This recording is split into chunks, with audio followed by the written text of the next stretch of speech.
बड'लेण्ड गट टेलेन्टनि elimination आरो सेमिफाइनालआ दिनैनिफ्राय गाबोनसिम चिरांनि हिमालय हटेलाव खुंदों। गुबुन गुबुन जिल्लानिफ्राय मोसानाय, मेथाइ खननाय, फाव दिन्थिनाय आरो बायदि बायदि रोंगौथि गोनां सुबुंफोरखौ सायख'नानै जोबथा बादायलायनायसिम लांनायनि सेमिफाइनाल हाबाफारिया चिरांनि मुंदांखा हिमालय हटेलाव दिनैनिफ्राय गाबोनसिम जागोन, जेराव MCLA अमर बसुमतारिया बे हाबाफारियाव आलासि महरै नुजाथिफैनानै गोजोननाय फोरमायदों मानोना बेबादि हाबाफारिया मोनसे जोबोद मोजां खाबु आरो सुबिदा हाबाफारि जादों उन जोलैनि थाखाय। बड'लेण्ड गट टेलेन्टनि बिथोनगिरि गरेश्वर बर'आ फोरमायदों दि दिनै एलिमिनेशन आरो गाबोन सेमिफाइनाल हाबाफारि जासिगोन,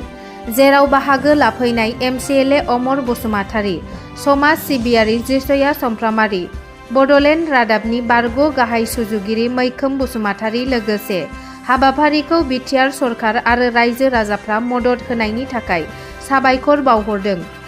आरो जोबथा बादायलायनायाव बाहागो लाना नायफैनो खावलायहरदों। लोगोसे जायफोरा बे हाबाफारियाव बादायलायनायाव फैगौ समाव बाहागो लानो हागोन, खौरां बिजोंनि गेजेरजों वेबसाइट जिल्ला थाखोआव जोंनि कमिटिनि गेजेरजोंबो खौरां लाना बाहागो लानो हागोन होनना बिथाङा फोरमायहरबावदों।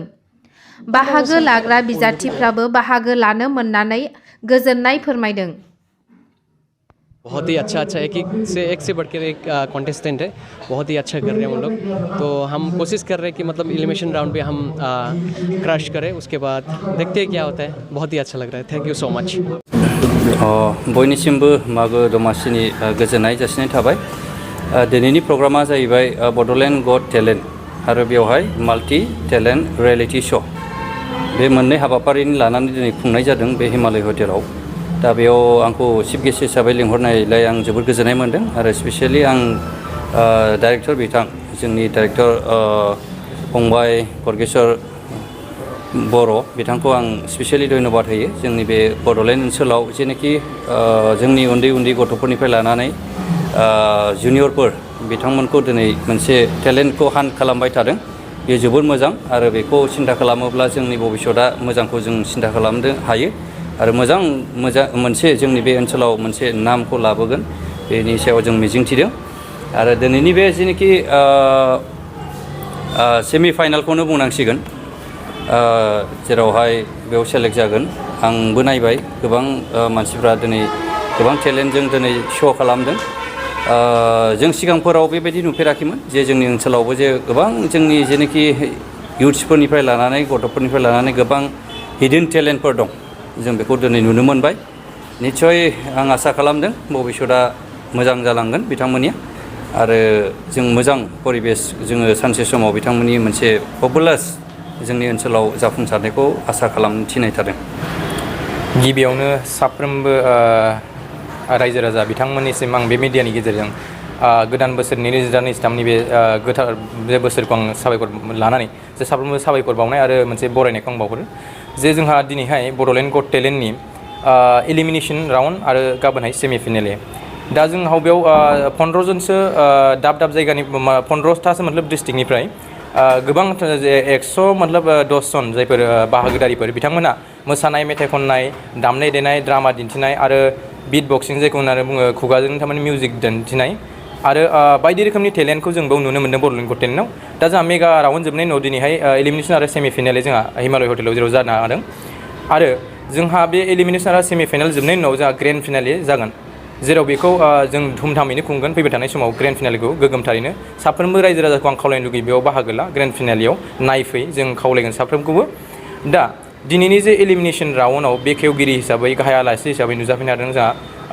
सायखं बसुमतारि आरो बिथां मानगोनां MCLA बिथाङा जायखौ होनना बुङो बि सावरायग्रा जोंहा सार बिथांखौ आं साबायखर बावदों गिबियावनो। आरो लोगोसे नुजाफैनो हादों रादाबनि गाहाय सुजुगिरि बारग' सुजुगिरि आरो बड'लेण्ड रादाबखौ दैदेनगिरि मैखोम बसुमतारि बिथां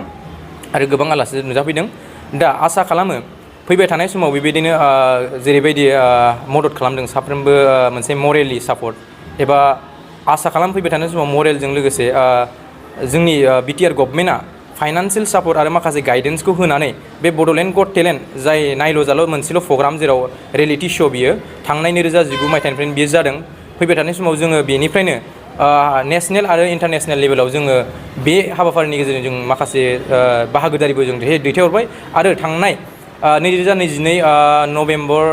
आरो अक्ट'बरनि गेजेराव जोंहा थाइलेण्डआव जानाय मोनसे प्रग्रामाव जोंनि बड'लेण्ड गट टेलेन्टनिफ्रायनो ब्रन्जनि मेडेलबो जोंहा देरहाबोनो हादों दा बियो बिराद जोंनि थाखाय गोग्गाथाव आं आसा खालामो रायजो राजायाबो मदद खालामगोन आरो लोगोसे बिटिआरनि खुंगिरि जोंनि मानाव गेदेर गाहाय चिफ बिथांजोंबो जों सावरायदों आरो फैबाय थानाय समाव मोनसे जोंहा स्पेसियेल मिटिं जिरायगोन होननानै बुंदों बाथ्राखौ होदों बिथाङा दा जों आसा खालामो बियो मोनसे साक्सेसफुल प्रग्राम जागोन होननानै आरो फैबाय थानाय समाव बियो थांबाय थानाय मोनसे गोलाव समसिम बियो मोनसे हिउमेन रिसर्स प्रडाक्ट खालामगोन होननानै गोजोन्थों रंगिना बर' बहानिफ्राय फैदो आं तामुलपुर डिस्ट्रिक्टनिफ्राय फैदों सोर सोर फैदो जोंहा मा आरो सार मोसादों मोसानो मोननानै माबायदि मोनदों जोबोद मोजां मोनदों बिदि नामा औ माबायदि मोसायामोन आं बलिउड स्टाइलाव मोसादोंमोन मोजां मा नाम पंकज बसुमतारी बबेनिफ्राय फैदो धेमाजि डिस्ट्रिक्ट सोर सोर फैदो आइ माबायदि मोनदों बाहागो लानानै मोजां फाइनालाव थांगोन खुलुमबाय आंनि मुङा अंगिता बर' बहानिफ्राय फैदो रंगिया रंगियानिफ्राय सोर सोर फैदो बाक्सा मामि ओमफ्राय आदा आं आसा खालामदों आं नाजानायगोन जितिनो ओमफ्राय फाइनालाव लासै थांनो फाइनालसिम देरहासारगोन होननानै आसा दं नामा बेसे गोबाव प्रेक्टिस खालामनानै फैनाय बेयाव आं सानसे मैया खालामदोंमोन आरो प्रेक्टिसखौ मोसानो थाखाय बहानिफ्राय फैदो हा बहानिफ्राय फैदो धेमाजि साफरि नोंनि फिसालाखौ आसा खालामो नामा देरहासार जागोन फाइनालसिमाव होनना आसा खालामो आरो मा आसा खालामदों फाइनालसिम मोनैनि थाखाय देरहासार जानायनि थाखाय